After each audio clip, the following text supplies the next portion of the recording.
Remember, congruent communication is physiology 55%, and that is your body language. Tonality is 38%, and that is your vocal behavior.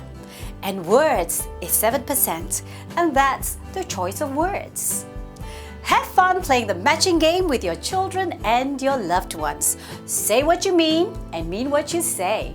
All you have to do is match your intention and your behaviors.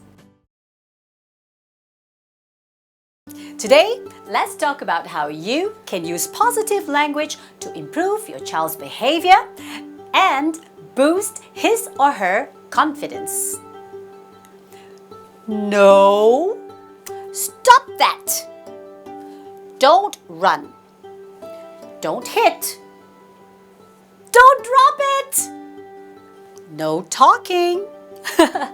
Do they sound familiar? Did you know that the words you use can change your brain?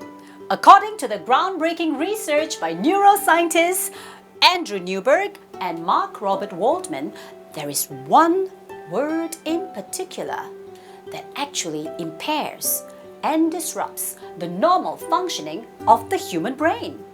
And the word is N-O, no. If you vocalize your negativity with even a slight frown when you say no, more stress chemicals will be released not only in your brain but in the listeners as well.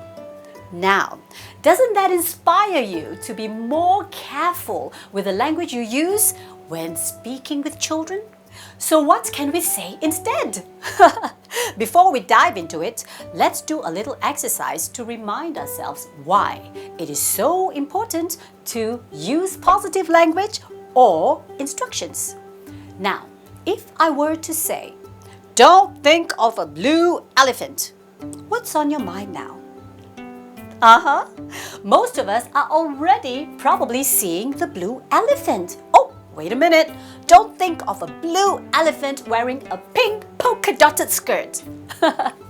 That's right. It's really hard for us not to see the blue elephant wearing a pink polka-dotted skirt in our minds right now, isn't it? Well, this is about the unconscious mind's inability to process the negatives. Now, can you imagine how confusing and frustrating some very common instructions can seem to young children? Don't run, and you see children running instead. So how can we use positive language or give positive instructions?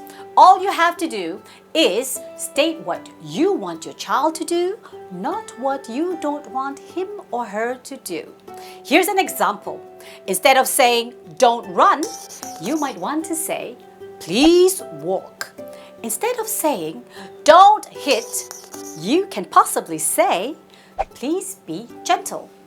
Instead of saying, don't touch, perhaps you might want to say, hands off.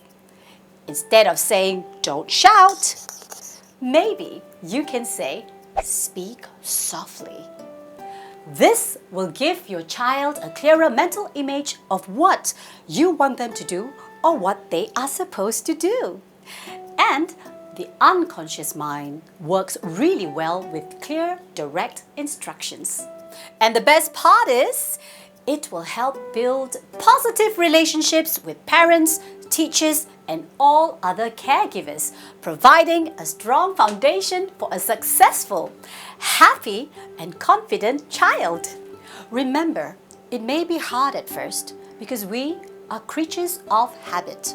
However, if you focus on conscious use of positive language, you might find that your child will have fewer tantrums and less challenging behaviors. Have fun nurturing the habit of using positive language with your child.